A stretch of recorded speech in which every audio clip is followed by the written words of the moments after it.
Hello students, welcome to D Kumar classes. तो आज हम लोग करेंगे केमिकल बॉन्डिंग लेक्चर नंबर 6। इसके पहले के लेक्चर्स को देखने के लिए आप प्लेलिस्ट में जाइए केमिकल बॉन्डिंग, और प्रीवियस लेक्चर को आप देख सकते हैं। आज के लेक्चर में मैं आप लोगों को modern concept of formation of covalent bond बताएंगे। इसके पहले आपको मैंने कॉसेस लेविस थ्योरी से कोवलेंट बॉन्ड की फॉर्मेशन बताई थी। तो modern concept of formation of covalent bond actually based है ओवरलैपिंग ऑफ एटॉमिक ऑर्बिटल्स के ऊपर। Modern concept of formation of covalent bond based है ओवरलैपिंग ऑफ एटॉमिक ऑर्बिटल्स के ऊपर। तो एक्चुअली अगर आप कहेंगे कि जी modern concept of formation of covalent bond क्यों आया, तो इस थ्योरी के आने के पीछे रीजन है causes Lewis theory covalent bond formation तो बता रहा था, लेकिन मॉलिक्यूल की शेप कैसी होगी। जैसे CH4 है, उसकी शेप टेट्राहेड्रल है, CO2 उसकी शेप लीनियर है। तो ये जो शेप है वह कॉसेस थ्योरी नहीं बता पा रहा था। उसी तरह से बॉन्ड की स्ट्रेंथ को भी कॉसेस लेविस थ्योरी एक्सप्लेन नहीं कर पाया। इसलिए नई concept I, that is the overlapping of atomic orbitals, that is the valence bond theory. Valence bond theory जो कि बेस्ड है ओवरलैपिंग ऑफ एटॉमिक ऑर्बिटल्स के ऊपर। तो वैलेंस बॉन्ड थ्योरी पढ़ने से पहले हम लोग थोड़ा एटॉमिक ऑर्बिटल्स के बारे में जानते हैं। तो वैलेंस बॉन्ड थ्योरी से पढ़ने से पहले थोड़ी कॉन्सेप्ट ऑफ एटॉमिक ऑर्बिटल्स। तो concept of atomic orbitals, concept of atomic orbitals, atomic orbitals की कॉन्सेप्ट। तो जैसा कि हम लोग जानते हैं, जैसा कि हम लोगों ने बेसिक केमिस्ट्री में पढ़ा है कि जैसे एक एटम में नंबर ऑफ ऑर्बिट्स होती है, प्रत्येक ऑर्बिट के अंदर सब ऑर्बिट होती है, उसी तरह से प्रत्येक सब ऑर्बिट्स में कुछ ऑर्बिटल्स होती हैं। As an atom consist number of orbits, जैसे एक एटम में नंबर ऑफ ऑर्बिट्स होती हैं, प्रत्येक ऑर्बिट के अंदर सब ऑर्बिट होती हैं, उसी तरह से प्रत्येक सब ऑर्बिट में ऑर्बिटल्स होती हैं। जैसे तो जैसे एन एटम कॉन्सिस्ट जैसे एक एटम में होती है, N atom consist number of orbits, जैसे एक एटम में बहुत सारी ऑर्बिट्स होती हैं। ईच ऑर्बिट कॉन्सिस्ट सम सब ऑर्बिट, प्रत्येक ऑर्बिट में सब ऑर्बिट होती है। तो जैसे कि एटम में नंबर ऑफ ऑर्बिट्स होती है, ईच ऑर्बिट कॉन्सिस्ट सब ऑर्बिट, सिमिलरली बिल्कुल इसी तरह से ईच सब ऑर्बिट कॉन्सिस्ट सम ऑर्बिटल्स। जैसे कि एटम में बहुत सारी ऑर्बिट होती है, first orbit, second orbit, third orbit, fourth orbit, fifth orbit,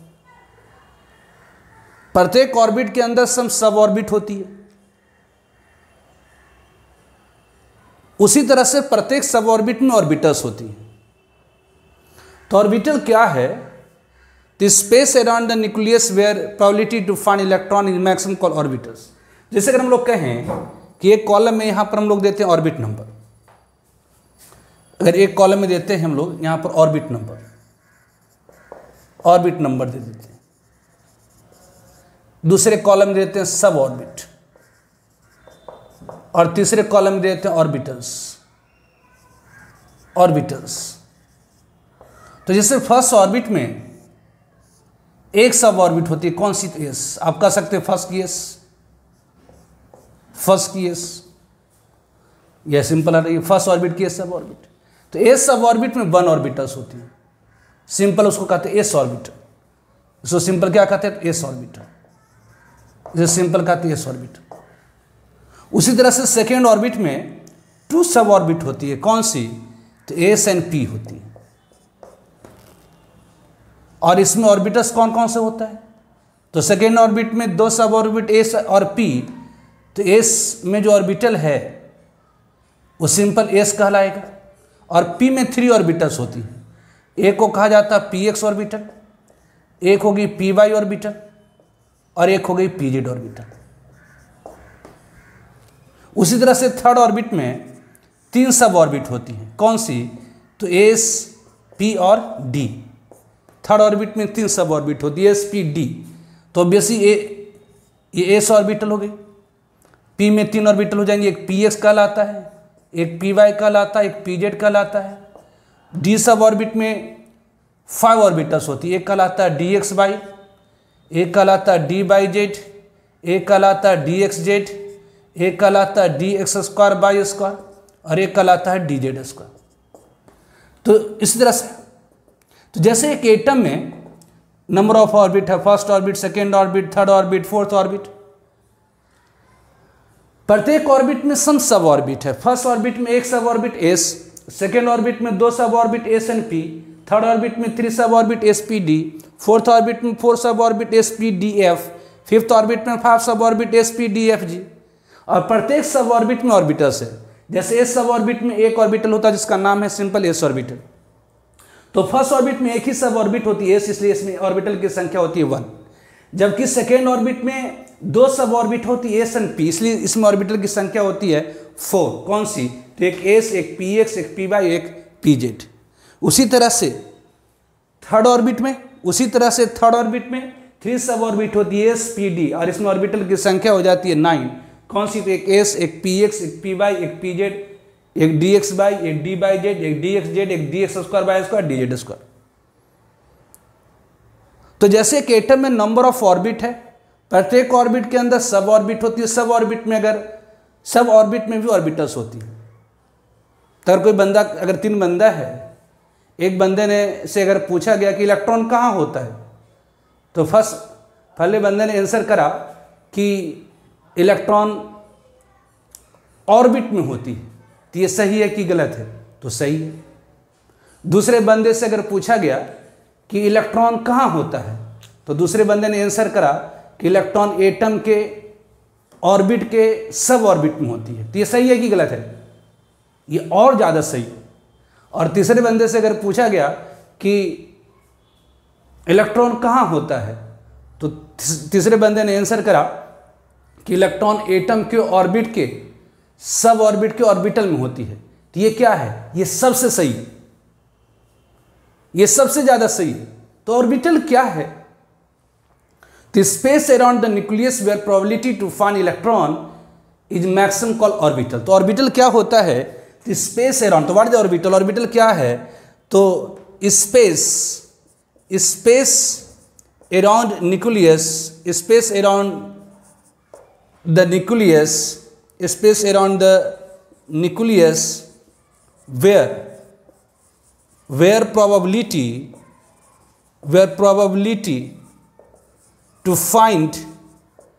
probability to find electron is maximum called orbital। तो ऑर्बिटल क्या है? तो space around the nucleus where probability to find electron in maximum. Nucleus के around वह space जहाँ पर electron पाने की संभावना सबसे ज़्यादा होती है, वही क्या कहलाता? तो ऑर्बिटल। तो concept of atomic orbital, atomic orbital की कॉन्सेप्ट मतलब एटॉमिक ऑर्बिटल के बारे में थोड़ा समझिए। कह रहा है कि जैसे एक एटम में नंबर ऑफ ऑर्बिट्स होती है, as an atom consist number of orbit.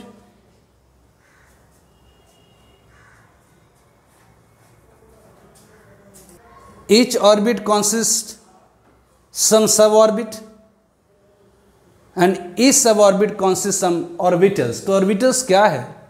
तो space around the nucleus where probability to find electron is maximum called orbital। Nucleus के अराउंड वह स्पेस जहाँ पर इलेक्ट्रॉन पाने की संभावना सबसे ज़्यादा होती है उसी को हम क्या कहते हैं, तो ऑर्बिटल। तो ध्यान रखेंगे जैसे फर्स्ट ऑर्बिट में एक सब ऑर्बिट होती है तो ऑर्बिटल भी 1 होती है, उसका नाम है S orbital.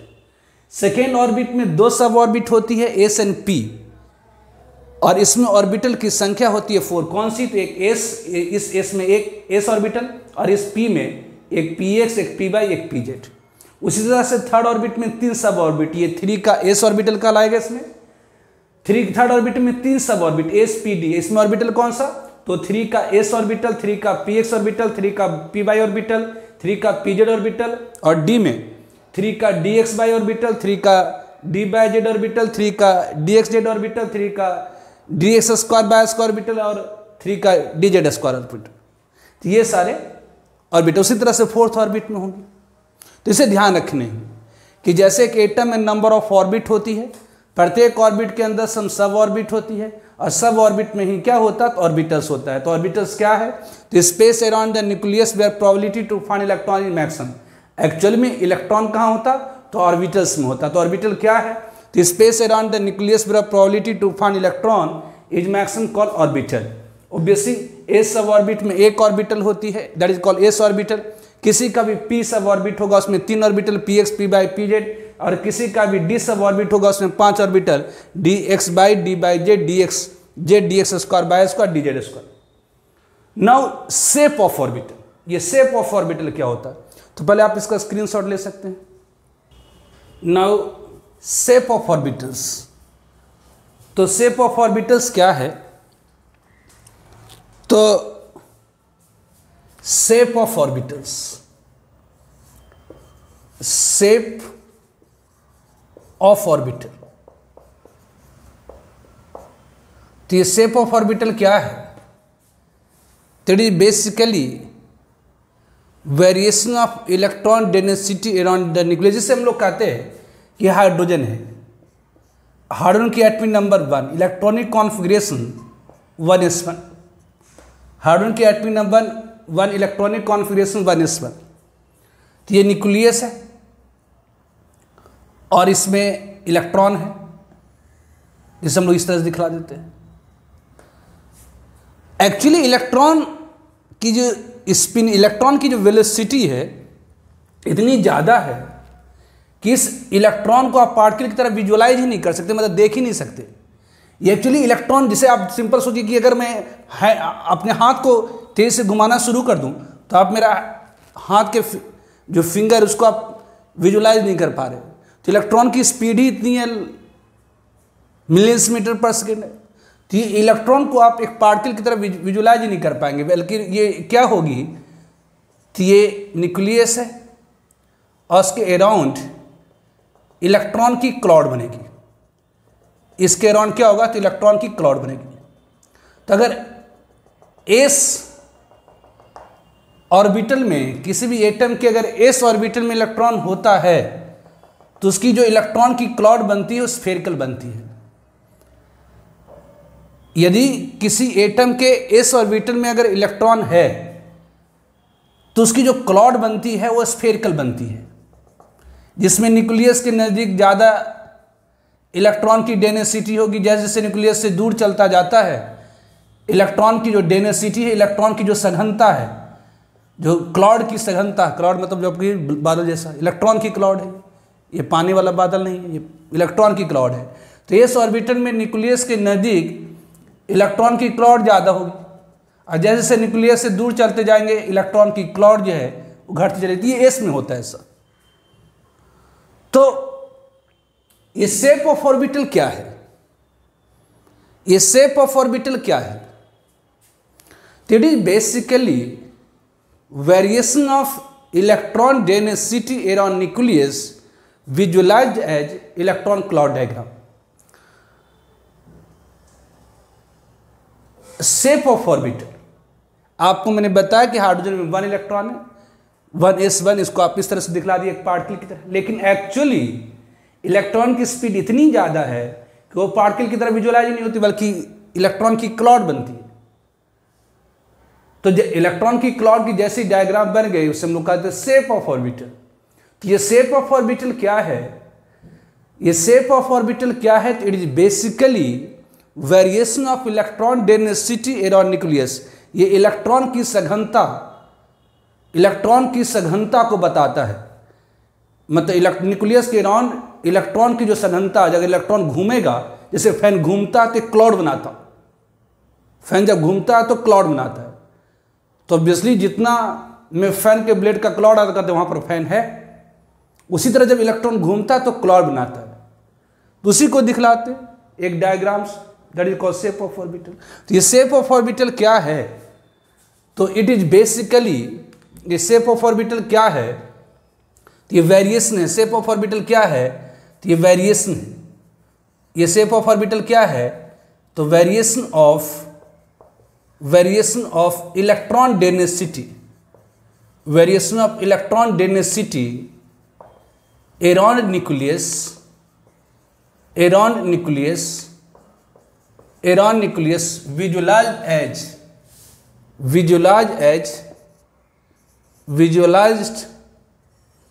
visualized as electron cloud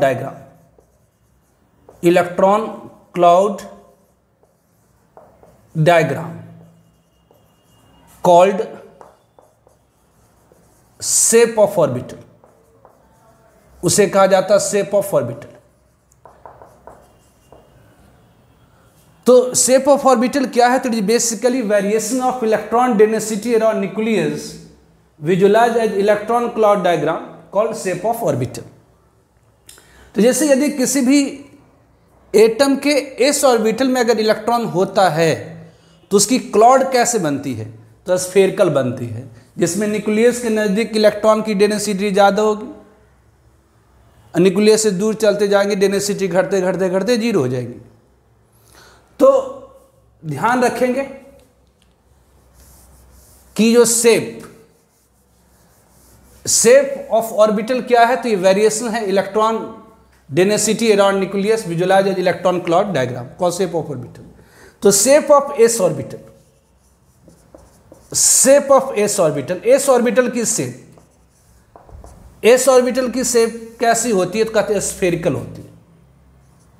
S orbital की शेप कैसी होती है? स्फेरिकल। स्फेरिकल का मतलब आप समझ गए कि ये न्यूक्लियस है, यहां पर इलेक्ट्रॉन की क्लाउड है, न्यूक्लियस के नज़दीक ज़्यादा होता है, बढ़ते बढ़ते बढ़ते बढ़ते बढ़ते सॉरी फिर घटते घटते घटते घटते क्या होती है? फिर जीरो हो जाती है। इसको आप कहते हैं 1s ऑर्बिटल। इसका शेप क्या हो गया? तो उसी तरह से 1s ऑर्बिटल के बाद बीच में जो होता वो, जैसे ये 1s ऑर्बिटल हो गया, यहाँ पर 1s ऑर्बिटल हो गया, ये 1s ऑर्बिटल, इसकी इलेक्ट्रॉन क्लाउड बनी, फिर बीच में स्पेस खाली रहता जहाँ पर कोई इलेक्ट्रॉन की क्लाउड नहीं दिखेगी, फिर स्फेयर का शेप बनेगा आपको, फिर स्फेयर का शेप बनेगा, ये फिर स्फेयर का शेप बनेगा, ये फिर इलेक्ट्रॉन की क्लाउड दिखी, तो ये हो गया 1s। और अब जब इलेक्ट्रॉन की क्लाउड दिख रही है ये कहलाएगा 2s ऑर्बिटल। ये क्या कहलाएगा? तो 2s ऑर्बिटल। तो ये 1s हो गया, ये 2s हो गया। और 1s और 2s के बीच में क्या है? तो एक स्फेरिकल सरफेसेस है जहाँ पर इलेक्ट्रॉन की डेंसिटी 0 है, तो ये आपकी क्या हो गई? इसे कहते हैं नोडल सरफेसेस है। नोडल सरफेसेस मतलब जहाँ पर इलेक्ट्रॉन डेंसिटी 0 हो गई। तो सिंपल उतना नहीं। अब 3s का भी ड्रॉ करेंगे तो फिर एक नोडल सरफेस लीजिए, मतलब फिर इलेक्ट्रॉन क्लाउड 0 करिए, फिर एक स्फेरिकल सरफेस बना देंगे। तो इतना ना करके सिंपल हम लोग कहते हैं कि एस ऑर्बिटल का जो शेप होता है वो कैसा होता है? स्फेरिकल होता है। सिंपल, और उसको दिखलाने के लिए इतना भी नहीं दिखलाते, सिंपल ये हो गया आपका, ये हो गया, ऐसे दिखला देते, हो गया शेप ऑफ ऑर्बिटल। आप ऐसे, ये आपका 1s का हो गया, ये 1s का शेप का, ये आपका 2s का शेप हो गया, या इन जनरल आप क्या कहिए? Simple spherical. तो shape of S orbital, s orbital की शेप कैसी होती है? तो स्फेरिकल होती है। उसी तरह से shape of P orbital, shape of P orbital, अगर पी ऑर्बिटल में इलेक्ट्रॉन आता है, यदि पी ऑर्बिटल में इलेक्ट्रॉन आता है तो उसकी जो क्लाउड बनती है वो डम्बेल होती है। उसकी जो क्लाउड बनती है डम्बेल, डम्बेल मतलब डमरू जैसा, डम्बेल मतलब डमरू जैसा। मतलब यदि किसी भी एटम के p ऑर्बिटल में इलेक्ट्रॉन आएगा तो वहां पर जो इलेक्ट्रॉन की क्लाउड बनती है वो डंबल बनती है, इस तरह से बनती है। डंबल मतलब डमरू जैसा। और दोनों लॉब्स में, इसे कहते हैं लॉब्स, ये दोनों लॉब्स में जो इलेक्ट्रॉन की डेंसिटी होती है सेम होती है। मतलब जितना सघन, जितना घनत्वता इलेक्ट्रॉन क्लाउड के इस लॉब में है उतना ही सघनता इस लॉब में है। यदि ये डंबल ओरिएंटेड हुआ, मतलब डायरेक्टेड हुआ एक्स एक्सिस के अलॉन्ग, तो इसे हम कह देंगे पी एक्स ऑर्बिटल। इसे क्या कह देंगे तो पी एक्स ऑर्बिटल। और यदि ये डंबल ओरिएंटेड हुआ, अगर इलेक्ट्रॉन की क्लाउड कैसे बनी तो डंबल, और ये ओरिएंटेड हुई, और यदि ये ओरिएंटेड हुई बाई एक्सिस के अलॉन्ग, और यदि ये ओरिएंटेड हुई बाई एक्सिस के अलॉन्ग, तो इसे हम कह देंगे पी बाई ऑर्बिटल। उसी तरह से यदि इलेक्ट्रॉन की क्लाउड डंबल बनी और वो ओरिएंटेड हुआ जेड एक्सिस के अलॉन्ग, तो उसे हम कहेंगे पी जेड ऑर्बिटल। अगर ये जेड एक्सिस के अलॉन्ग ओरिएंटेड हुआ तो इसे क्या कहेंगे तो p Z orbital, P Z orbital. तो अगर किसी भी एटम के एस ऑर्बिटल में इलेक्ट्रॉन आता है तो उसकी इलेक्ट्रॉन क्लाउड कैसी बनती है, तो सिंपल कहिए स्फेरिकल। किसी भी एटम के एस ऑर्बिटल में यदि इलेक्ट्रॉन आएगा तो उस इलेक्ट्रॉन की क्लाउड कैसी बनती है, तो स्फेरिकल। तो हम लोग कहते हैं shape of S orbital.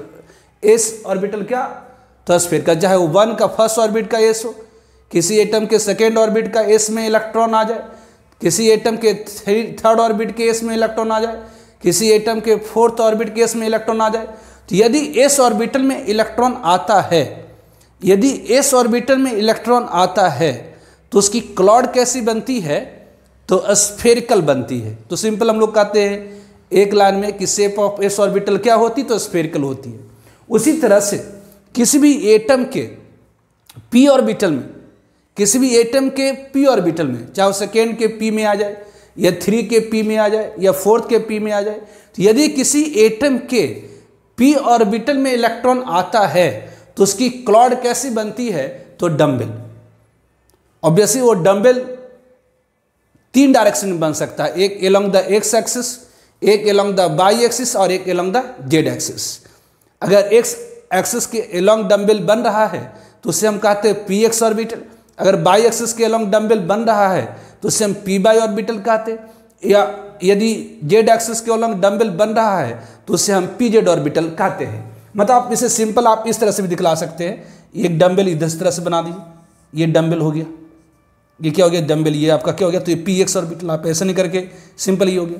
Obviously उसी तरह से आप ये इस तरह से ड्रॉ कर दीजिए, ये पी बाई। और ध्यान दीजिए अंतर जो होता है, ये पी बाई ऑर्बिटल उस तरह से इसका आप इस तरह से ड्रॉ कर सकते हैं, ये पी जेड ऑर्बिटल। मतलब सिंपल उतना नहीं याद करके सिंपल याद रखिए कि एस ऑर्बिटल की शेप कैसी, हम लोग याद ही रखते हैं। एस ऑर्बिटल की शेप कैसी, तो स्फेरिकल। पी ऑर्बिटल की शेप कैसी, तो डंबल। इसमें ध्यान रखिएगा कि पी ऑर्बिटल में जो इलेक्ट्रॉन की क्लाउड होती है दोनों लॉब्स में, एक लेफ्ट एक राइट की, दोनों लॉब्स में इलेक्ट्रॉन की डेंसिटी सेम होती है। जबकि यहाँ पर एस ऑर्बिटल में इलेक्ट्रॉन की जो डेंसिटी होती है न्यूक्लियस के नज़दीक ज़्यादा होता है। जैसे दूर जाते जाते हैं, जैसे जैसे न्यूक्लियस से दूर चलते जाइएगा, इलेक्ट्रॉन की जो क्लाउड है, इलेक्ट्रॉन की जो डेंसिटी है वो घटते घटते घटते घटते लास्ट तक जाते जाते ऑब्वियसली ऑलमोस्ट जीरो हो जाती है। अब देखिए जितना बड़ा शेप होगा, जितना बड़ा साइज होगा ऑर्बिटल का, उतनी कम इलेक्ट्रॉन की डेंसिटी। ऑब्वियसली एक ऑर्बिटल में मैक्सिमम 2 इलेक्ट्रॉन होता है, या हाफ फील्ड होगा तो 1 ही इलेक्ट्रॉन होगा। तो ऑब्वियसली अगर एक इलेक्ट्रॉन बड़े स्पेस में फैल जाता है तो क्लाउड की जो डेंसिटी होगी कम होगी। तो अगर जैसे जैसे ऑर्बिट का साइज बढ़ता जाएगा, जैसे जैसे ऑर्बिट का साइज बढ़ता जाएगा तो इलेक्ट्रॉन क्लाउड की जो डेंसिटी है, या कि जैसे जैसे ऑर्बिटल का साइज बढ़ता जाएगा, जैसे जैसे ऑर्बिटल का साइज बढ़ता जाएगा तो इलेक्ट्रॉन की जो क्लाउड की डेंसिटी है, जो इलेक्ट्रॉन की जो घनत्व है वो घटता चला जाएगा। मतलब 1s में इलेक्ट्रॉन की डेंसिटी ज़्यादा होगी, ऑब्वियसली 2s से, 2s में ज़्यादा होगी 3s से, 3s में ज़्यादा होगी 4s से। उस तरह से 2 का 2 का px में इलेक्ट्रॉन की डेंसिटी ज़्यादा होगी, किसे तो 3 के p के ऑर्बिटर से ज़्यादा होगी 4 के p के ऑर्बिटर से।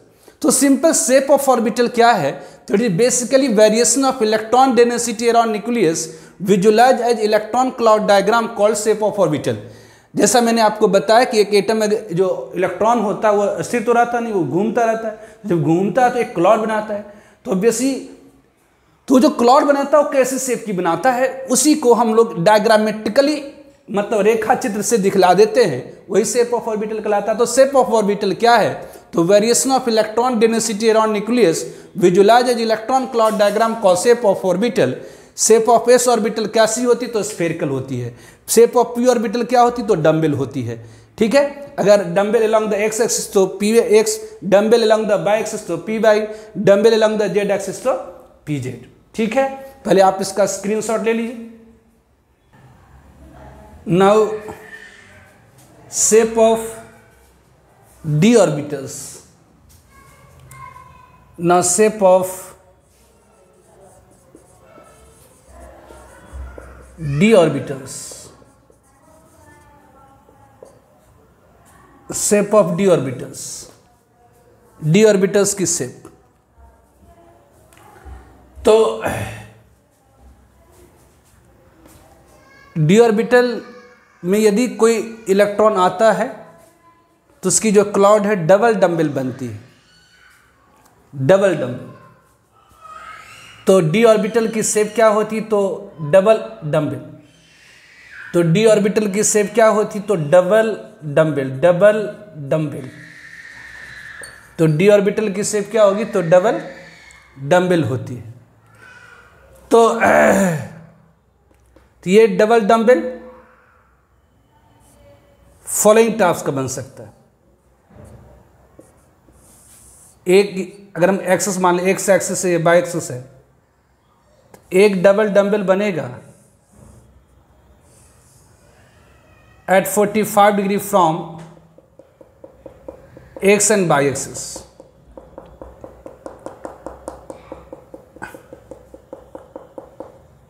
एक डबल डम्बल बनेगा at 45 degree from X and Y axis. दूसरी डबल डम्बल बनेगी at 45 degree from Y and Z axis.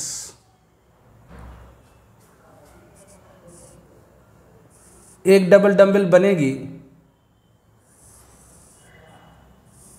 At 45 degree from Y and Z axis.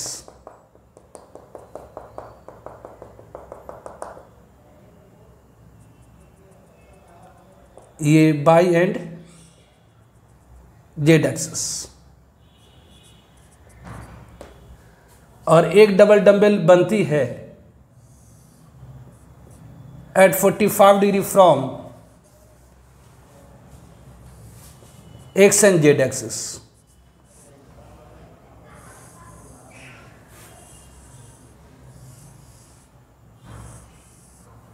ये एक्स है, ये जेड है।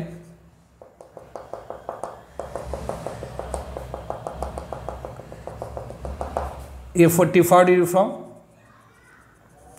X and Z axis. एक double dumbbell बनता है, ये होती तो डबल डम्बल जो 45 degree from X and Y axis बनता है उसे कहा जाता है डी एक्स बाई ऑर्बिटल।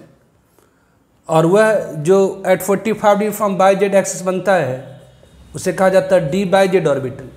और वह डबल डम्बल जो 45 डिग्री फ्रॉम एक्स और जेड एक्सिस बनता है उसे कहा जाता है डी एक्स जेड ऑर्बिटल। और यदि डबल डम्बल बन रहा है along the x and Y axis तो उसे कहा जाता है d x square y square. इस डबल डम्बल को कहा जाता है d x square y square. और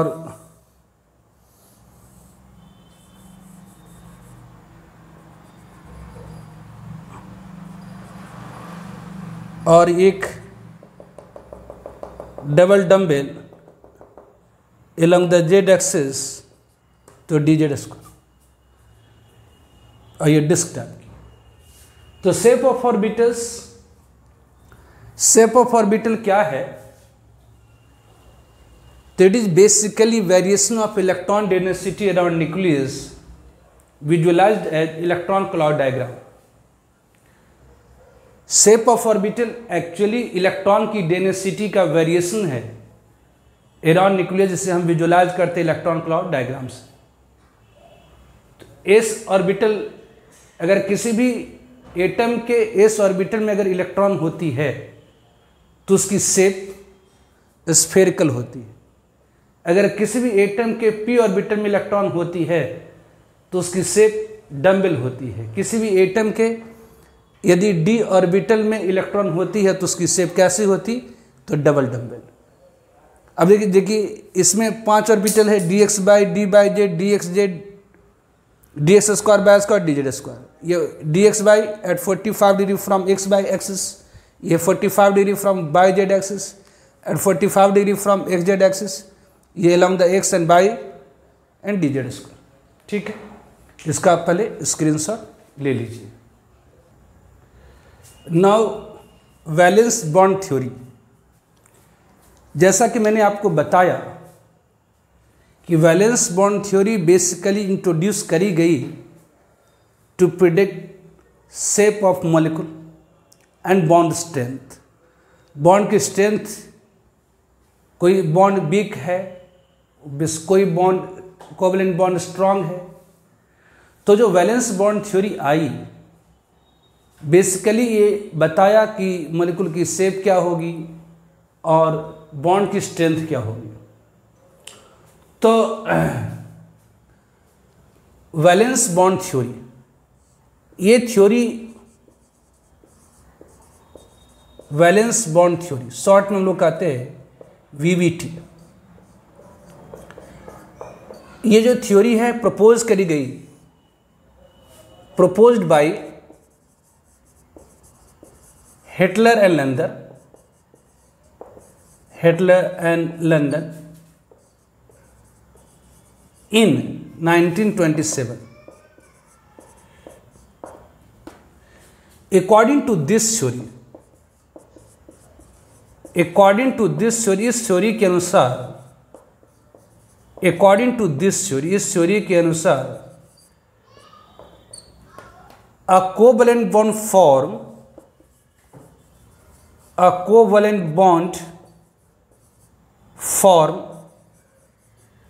by overlapping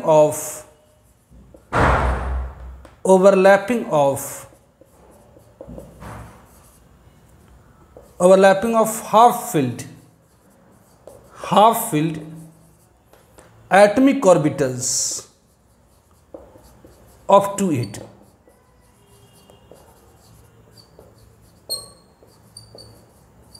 and resulting bond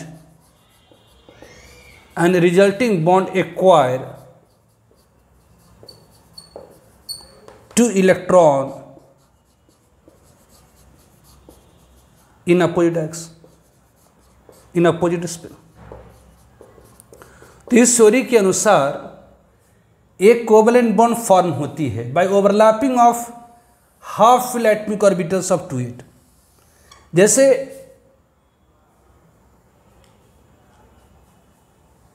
a covalent bond formed by overlapping of half filled atomic orbitals of 2 atom, 2 atom के half fill atomic orbitals जब overlapping करता है तो कोवलेंट बॉन्ड फॉर्म होती है, और जो रिजल्टिंग बॉन्ड होता है एक्वायर करता है 2 इलेक्ट्रॉन इन अपोजिट डायरेक्शन। तो covalent bond form by overlapping of half filled atomic orbitals of 2 atom and resulting bond acquire 2 electron in opposite direction. और जो रिजल्टिंग बॉन्ड होती है वह एक्वायर कर लेता है 2 electron in opposite direction. Greater will overlapping, जितनी ज़्यादा ओवरलैपिंग होगी हाफ फिल्ड एटमिक ऑर्बिटल्स की, जितनी ज़्यादा ओवरलैपिंग होगी एटॉमिक ऑर्बिटल्स की उतनी स्ट्रॉन्गर होगी कोवलेंट बॉन्ड। तो greater bill overlapping of atomic orbitals, greater bill overlapping, जितनी ज़्यादा ओवरलैपिंग होगी, greater bill overlapping of atomic orbitals, जितनी ज़्यादा ओवरलैपिंग होगी एटॉमिक ऑर्बिटल्स की, greater bill overlapping of atomic orbitals, stronger bill covalent bond.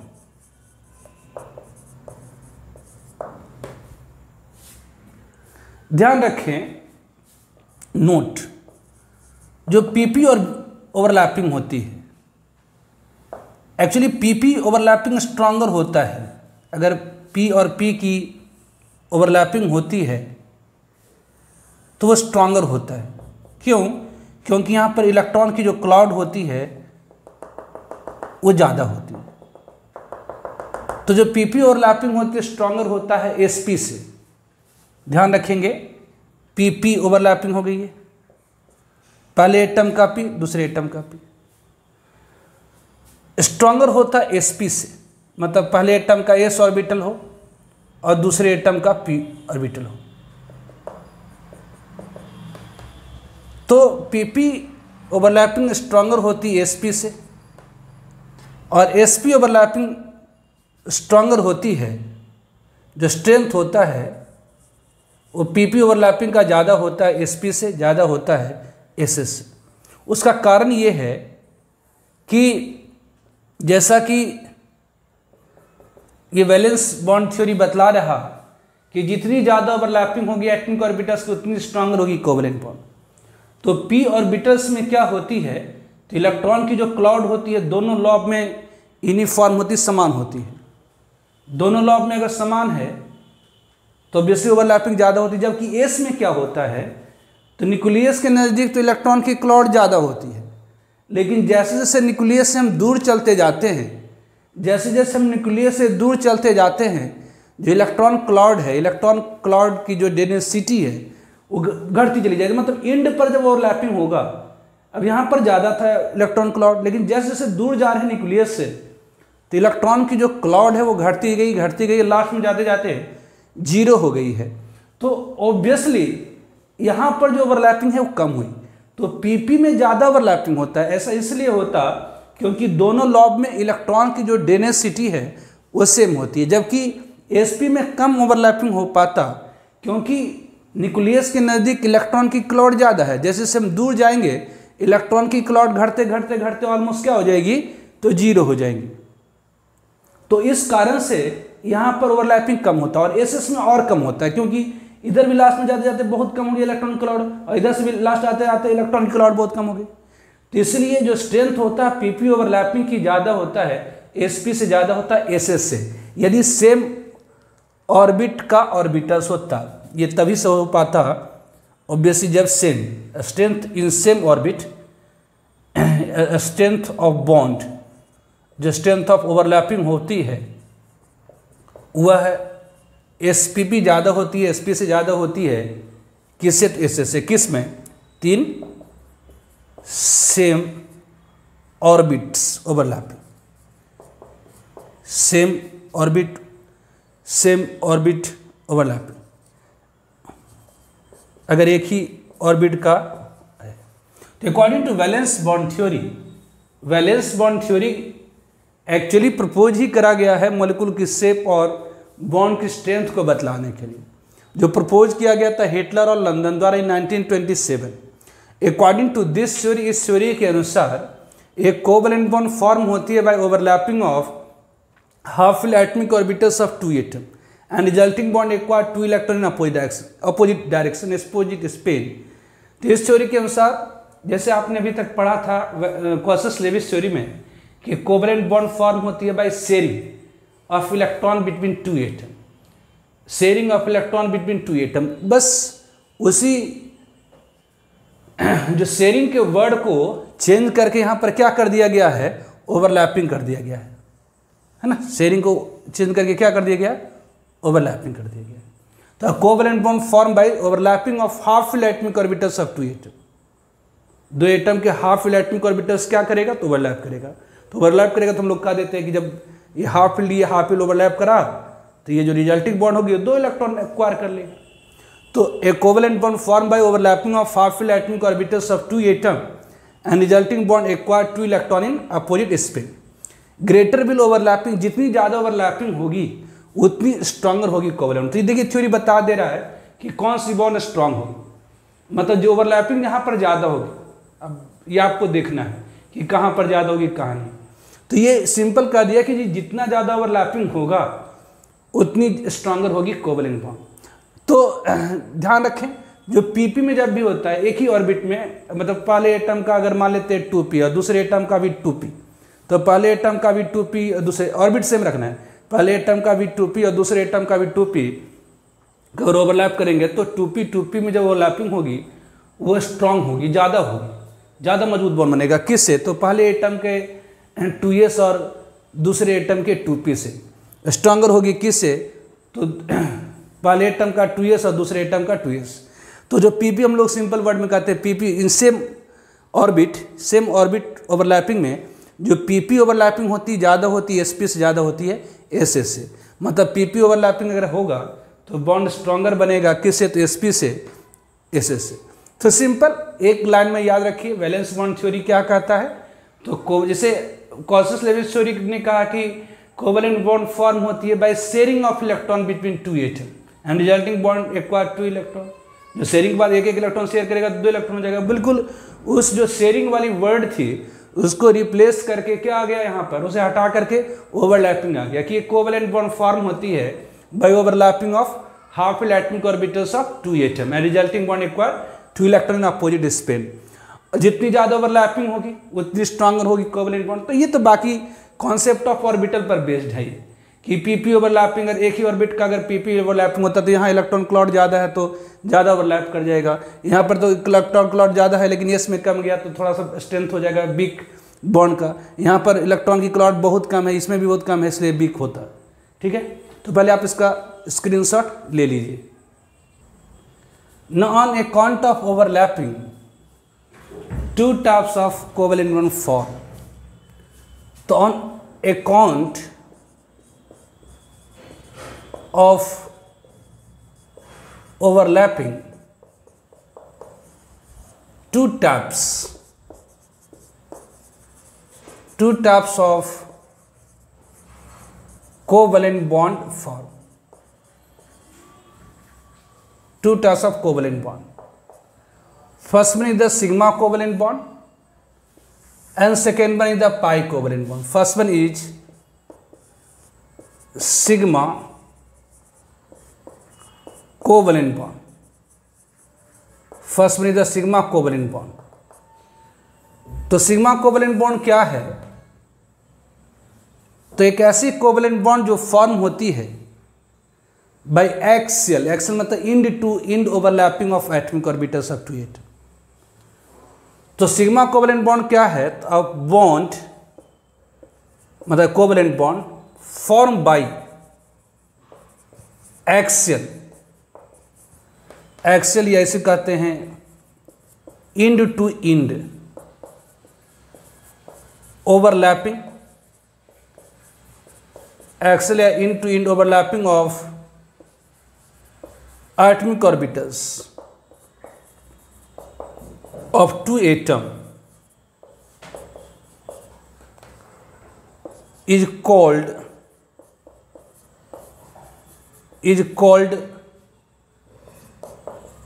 sigma covalent bond, is called sigma covalent bond। तो एक ऐसी बॉन्ड जो फॉर्म होती है बाई एक्सल या इसे कह सकते हैं end to end overlapping of atomic orbitals of 2 atom is called sigma covalent bond. तो एक ऐसी बॉन्ड जो एक्सल ओवरलैपिंग के कारण फॉर्म होती है, मतलब इंड टू इंड ओवरलैपिंग के कारण। तो एक ऐसी बॉन्ड जो एक्सल ओवरलैपिंग के कारण मतलब end to end overlapping of atomic orbital के कारण फॉर्म होती है, उसे कहा जाता है sigma covalent bond. Second one is the pi covalent bond. कैसे होता है उसे अपन आगे डिस्कस करते हैं। Second one is the pi covalent bond. X overlapping मतलब इसे आप इस तरह दिखला सकते हैं, ये दिस वन, ये क्या हो गया, इसे कहते हैं इंड टू इंड ओवरलैपिंग, है ना। या आपकी कि अगर ये पी है, पहले एटम का पी दूसरे एटम का पी, ध्यान दीजिए, पहले एटम का पी दूसरे, वैसे अगर ये पी एक्स है तो ये पी एक्स ही होगा, अगर ये पी वाई है तो ये पी वाई ही होगा, अगर ये पी जेड है तो ये पी जेड ही होगा, ठीक है। ये एक्सल ओवरलैपिंग कहलाता है। ये आप कह सकते हैं कि अगर एस है और इधर से ये कुछ भी हो सकता है, पी एक्स या पी वाई या पी जेड, ये पी है तो इसको क्या कहेंगे, तो इंड टू इंड ओवरलैपिंग। या सिंपल कि एस एस है, ये है, इसे क्या कहेंगे, दिस, ये आपका एस एस।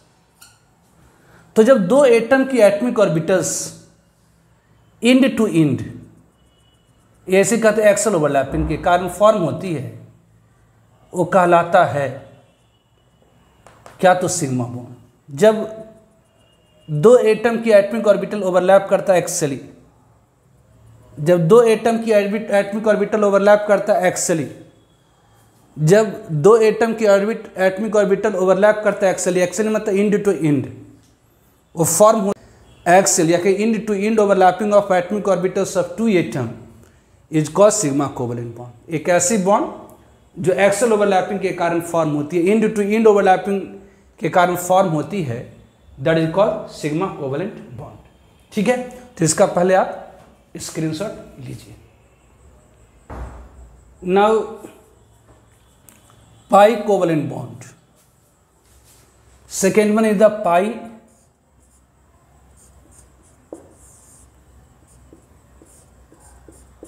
Covalent bond. तो पाई कोवलेंट बॉन्ड क्या है, तो bond which form by lateral overlapping, lateral overlapping या इसे कहते हैं साइडवेज, और इसे कहते हैं साइडवेज ओवरलैपिंग, साइडवेज ओवरलैपिंग। तो bond which form by lateral overlapping और sideways overlapping of two half-filled atomic orbitals, two half-filled atomic orbitals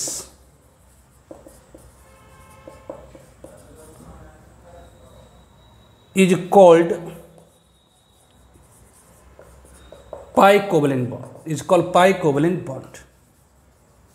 तो एक ऐसी बॉन्ड जो एक्सल ओवरलैपिंग से मतलब इंड टू इंड ओवरलैपिंग से फॉर्म होती, वो कहलाता सिग्मा कोवलेंट बॉन्ड। और एक ऐसी बॉन्ड जो साइडवेज ओवरलैपिंग के कारण फॉर्म होती है, मतलब लेटरल ओवरलैपिंग के कारण फॉर्म होती है, कहलाता पाई बॉन्ड। अरे देश इस तरह से, ये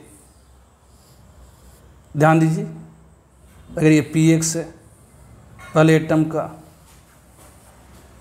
तो ये पी एक्स होगा दूसरे एटम का, पहले एटम का अगर पी वाई दूसरे एटम का पी वाई, जिसे हम क्या कहते हैं, इस तरह से अगर ओवरलैपिंग होती है, दिस वन, ये पहले एटम का और ये दूसरे एटम का, ये इसे कहते हैं साइडवेज ओवरलैपिंग। इस तरह से अगर ओवरलैपिंग होती तो कहलाता है साइडवेज ओवरलैपिंग।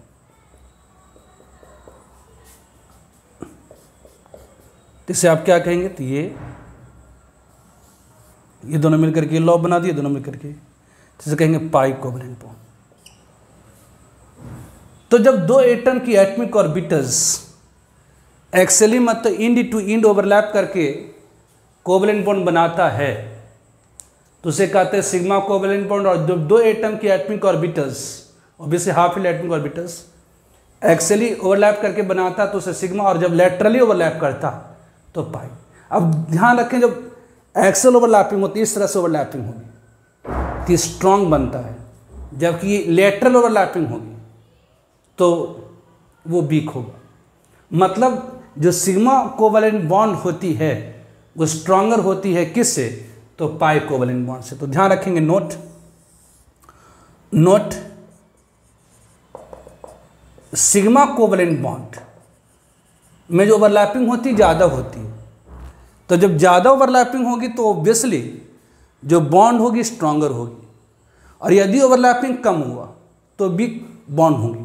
तो पाई बॉन्ड जब साइड ओवरलैपिंग होती है तो कम ओवरलैपिंग हो पाती, मतलब बॉन्ड वीक हो जाता है।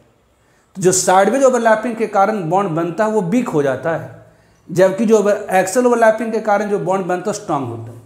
तो जो सिग्मा बॉन्ड होती है वो स्ट्रांगर होती है किससे, तो पाई बॉन्ड से। तो sigma covalent bond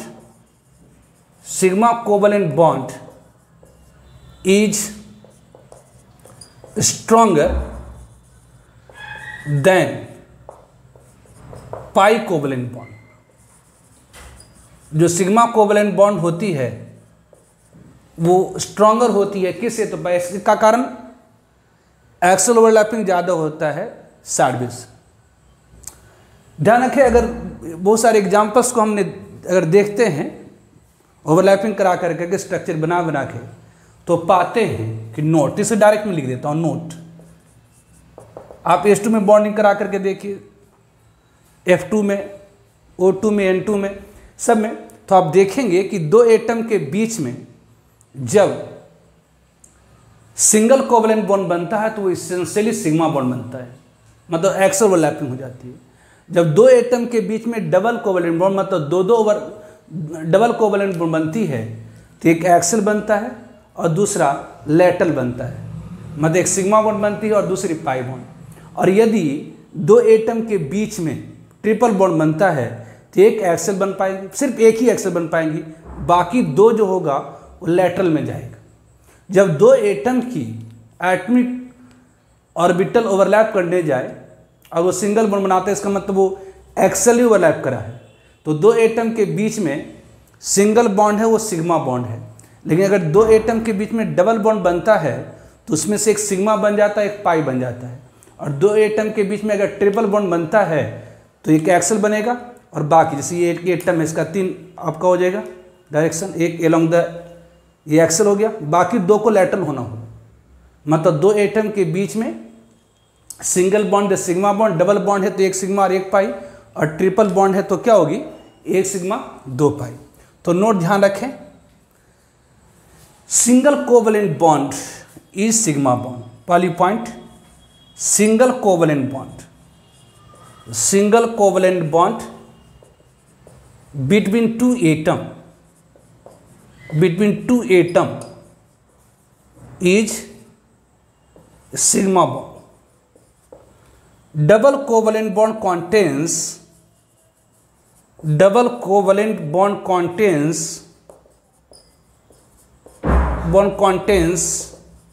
one sigma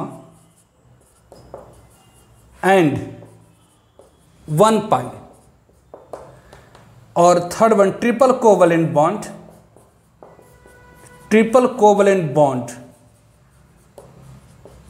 contains one sigma and 2 pi bond. तो दो एटम के बीच में अगर सिंगल बॉन्ड है तो सिग्मा बॉन्ड है, डबल बॉन्ड है तो एक सिग्मा और एक पाई, और ट्रिपल बॉन्ड है तो एक सिग्मा और 2 पाई। तो अभी तक आपको मैंने बताया कि ऑर्बिटल क्या होता है। जैसे कि एटम में नंबर ऑफ ऑर्बिट होती है, प्रत्येक ऑर्बिट के अंदर सब ऑर्बिट होती है, और सब ऑर्बिट में क्या होता है, तो ऑर्बिटल्स होता है। जैसे कि एटम में नंबर ऑफ ऑर्बिट होती है, प्रत्येक ऑर्बिट के अंदर सब ऑर्बिट होती है, और सब ऑर्बिट में ही क्या होता है, ऑर्बिटल्स होता है। तो ऑर्बिटल क्या है, तो space around the nucleus where probability to find electron is maximum call orbital. जैसे फर्स्ट ऑर्बिट में एक सब ऑर्बिट होती है एस और उसमें एक ऑर्बिटल हो गया सिंपल एस। सेकेंड ऑर्बिट में दो सब ऑर्बिट होती है एस और पी, और उसमें ऑर्बिटल हो गया एस में एक ऑर्बिटल और पी में P X P Y P Z orbital.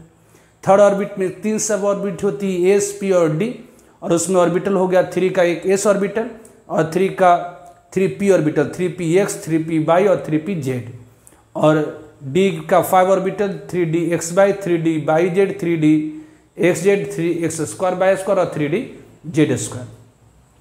And उसी तरह से फोर्थ ऑर्बिट में, फिफ्थ ऑर्बिट में। तो फिर बताया shape of orbital. Shape of orbital क्या है? तो ये एक्चुअली वेरिएशन है किसकी? तो electron density around the nucleus visualise as electron cloud diagram. तो शेप ऑफ ऑर्बिटल क्या है? तो किसी भी ऑर्बिटल में जब इलेक्ट्रॉन होता है तो वो स्पिन करता है, तो स्पिन करने से वो पार्टिकल तो दिखेगा नहीं बल्कि उसकी क्लाउड दिखेगी। तो क्लाउड किस फॉर्म में दिख रही है, उसकी शेप को हम लोग कहते हैं शेप ऑफ ऑर्बिटल। तो इस सब ऑर्बिट में अगर इस ऑर्बिटल में इलेक्ट्रॉन है तो उसकी क्लाउड स्फेरिकल बनती है, मतलब सिंपल कहते हैं shape of S orbital spherical है। और बेसिक पी में अगर वही इलेक्ट्रॉन होता तो उसकी शेप डम्बल बनती है, उसे कहते हैं पी सब ऑर्बिट का, पी ऑर्बिटल का शेप डम्बल। अगर डी ऑर्बिटल में इलेक्ट्रॉन है तो उसकी क्लाउड डबल डम्बल बनती है, उसमें भी एक डी एक्स बाई जो बनता है 45 degree from x y, d y Z वो बनता है 45 degree from by z, d x Z वो बनता है 45 डिग्री फ्रॉम एक्स जेड, और D x square by square along the x और बाई एक्सिस, और D z square along the z axis. फिर बताया वैलेंस बॉन्ड थ्योरी जो propose किया गया हिटलर और लंदन द्वारा। ये एक्चुअली स्ट्रेंथ ऑफ बॉन्ड बताता है, फिर शेप ऑफ मॉलिक्यूल भी बताएगा। इस थ्योरी के अनुसार जो कोवेलेंट बॉन्ड फॉर्म होती है by overlapping of atomic orbitals, एक covalent bond form by overlapping of atomic orbitals of half एक कोवेलेंट बॉन्ड जो फॉर्म होती है कैसे?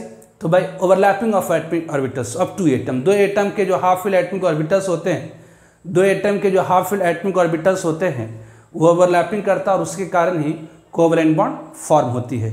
जितनी ज़्यादा ओवरलैपिंग होगी उतनी स्ट्रॉन्गर कोवेलेंट बॉन्ड बनेगी। ऑब्वियसली ध्यान रखना है आपको कि अगर एक ही ऑर्बिट का अगर पीपी ओवरलैपिंग हो रहा है तो ज़्यादा होता है तो स्ट्रॉन्गर बना देता है, एसपी से ज़्यादा एसएस से। Obviously on the basis of overlapping, on account of overlapping two types of bond, sigma covalent bond और pi covalent bond. Sigma covalent bond क्या होता है? तो जब एक्सल ओवरलैपिंग के कारण मतलब इन टू इन ओवरलैपिंग के कारण कोई बॉन्ड बनती है वो कहलाता है सिग्मा बॉन्ड, और अगर साइडवे ओवरलैपिंग के कारण लेटरल ओवरलैपिंग के कारण कोई बॉन्ड बनती है तो कहलाता है pi covalent bond. Sigma covalent bond हमेशा स्ट्रॉन्गर होता है पाई से, क्यों? क्योंकि जो एक्सल ओवरलैपिंग होती है मच स्ट्रॉन्गर होती है किससे? तो लेटर से। तो ध्यान रखेंगे सिग्मा बॉन्ड मच स्ट्रॉन्गर होती है। पाई बॉन्ड में जो ओवरलैपिंग ना बहुत कम हो पाता है, इसलिए बहुत वीक होता है। पाई बॉन्ड आसानी से टूट जाता है जबकि सिग्मा बॉन्ड आसानी से नहीं टूटता है। तो जो सिग्मा बॉन्ड होती है स्ट्रॉन्गर होती है किससे? तो पाई बॉन्ड। और बेसिक बहुत सारे आप मॉलिक्यूल के कॉन्फ़िगरेशन से आप देख सकते हैं कि अगर दो एटम के बीच में अगर सिंगल बॉन्ड बनता है तो इसेंशियली वो सिग्मा बनता है, और दो एटम के बीच में डबल बॉन्ड बनता है तो उसमें से एक सिग्मा और एक पाई होती है, और दो एटम के बीच में जब ट्रिपल बॉन्ड बनता है तो एक सिग्मा और दो पाई बॉन्ड बनती है। ठीक है, तो इतना तक आपको मैंने बता रहा हूँ। इस पर कुछ एग्जाम्पल्स भी कर देते हैं सिग्मा बॉन्ड पाई बॉन्ड निकालने के लिए। फिर पहले इसका आप स्क्रीनशॉट लीजिए।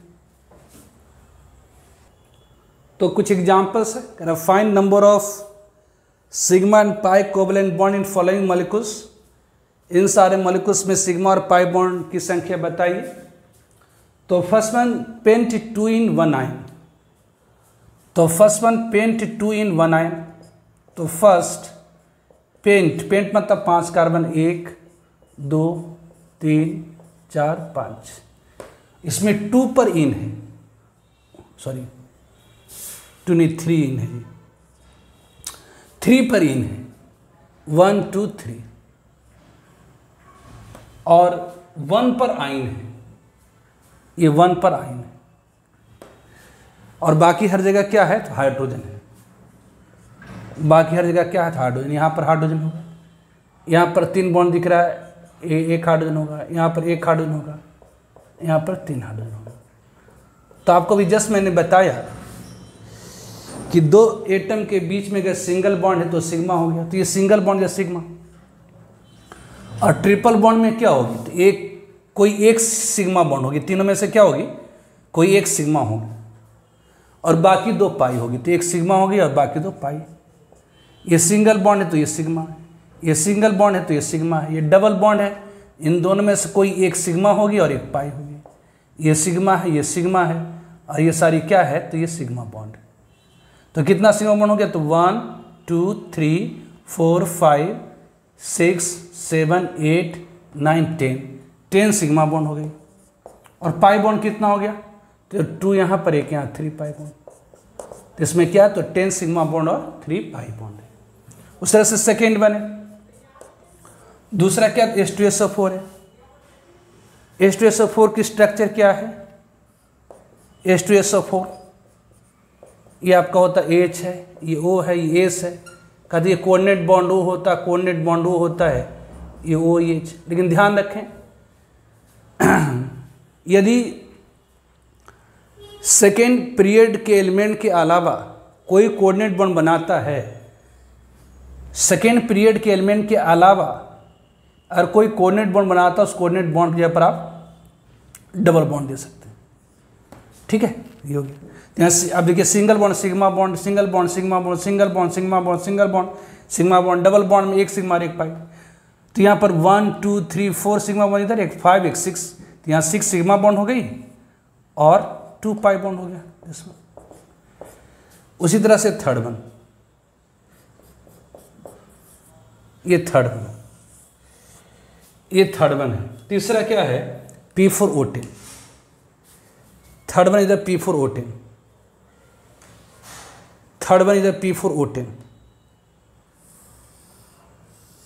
Third one is P4O10, P4O10। इसका स्ट्रक्चर आपको याद रखने के लिए बोले थे कि इसमें प्रत्येक फास्फोरस अदर 3 फास्फोरस से POP बॉन्ड से बॉन्डेड है। इस तरह से अदर 3 फास्फोरस, ये एक इधर से बॉन्डेड है, इससे POP, ये इससे POP। ठीक है, ये POP और ये डबल बॉन्ड है।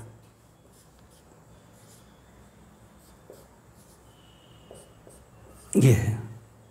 अब देखिए, इसमें सिंगल बॉन्ड है सिग्मा बॉन्ड, यहाँ पर 2 2 4 2 6 2 8 2 10 2 12 और ये 12 4 16, तो 16 सिग्मा बॉन्ड है इसमें और 2 पाई बॉन्ड है।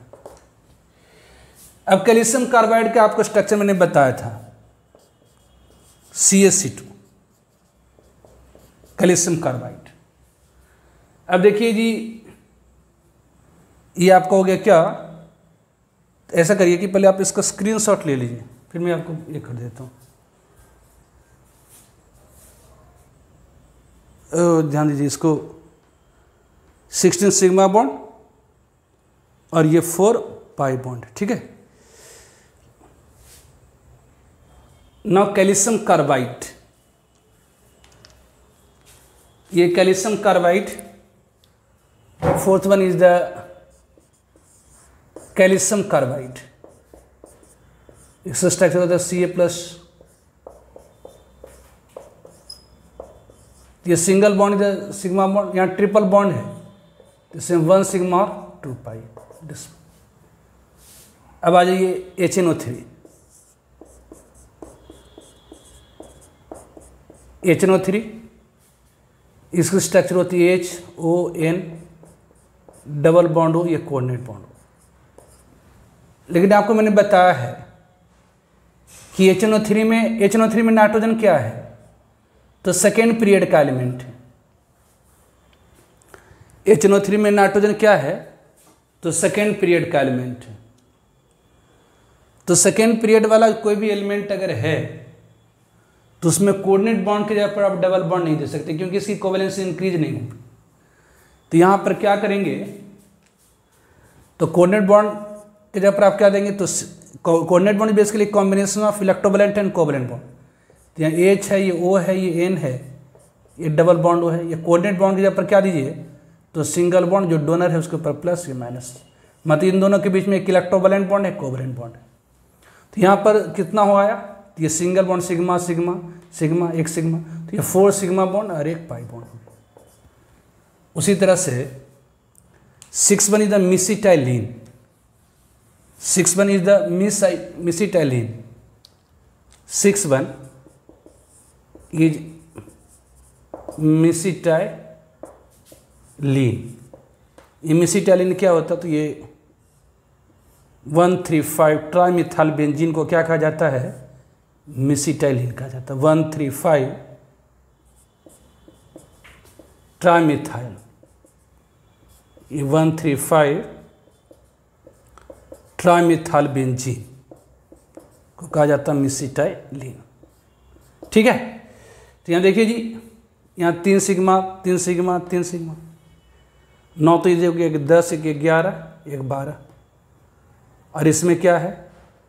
यहाँ पर कार्बन हाइड्रोजन बॉन्ड है, यहाँ पर कार्बन हाइड्रोजन बॉन्ड है, कार्बन हाइड्रोजन बॉन्ड है। तो देखिए 3 3 6 3 9, और 9 और 3 12 और 6 18, तो इसमें 18 सिग्मा बॉन्ड है और 3 पाई बॉन्ड है। कौन कर लीजिए आप। उसी तरह से seventh one is the BF3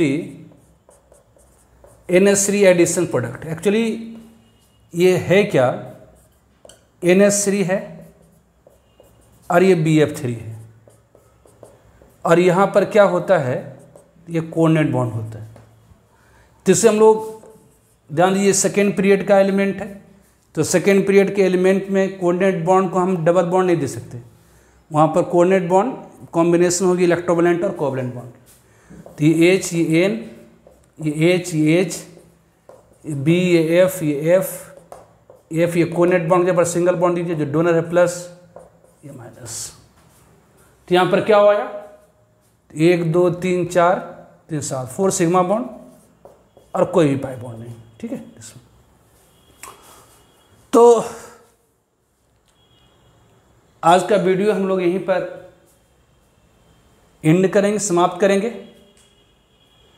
अगले लेक्चर में मैं आप लोगों को कॉन्सेप्ट ऑफ हाइब्रिडाइजेशन की कॉन्सेप्ट बताऊंगा, जो कि बड़ा इंपॉर्टेंट है। ठीक है, तब तक पढ़ते रहिए। Okay, bye. क्वेश्चन करिएगा जी, है ना। असाइनमेंट आपका दिया हुआ है ऐप के अंदर जाइए, असाइनमेंट्स में केमिकल बॉन्ड, उसमें से क्वेश्चंस करना है। ठीक है, तो आज इतना ही तक रखते हैं। Okay, bye.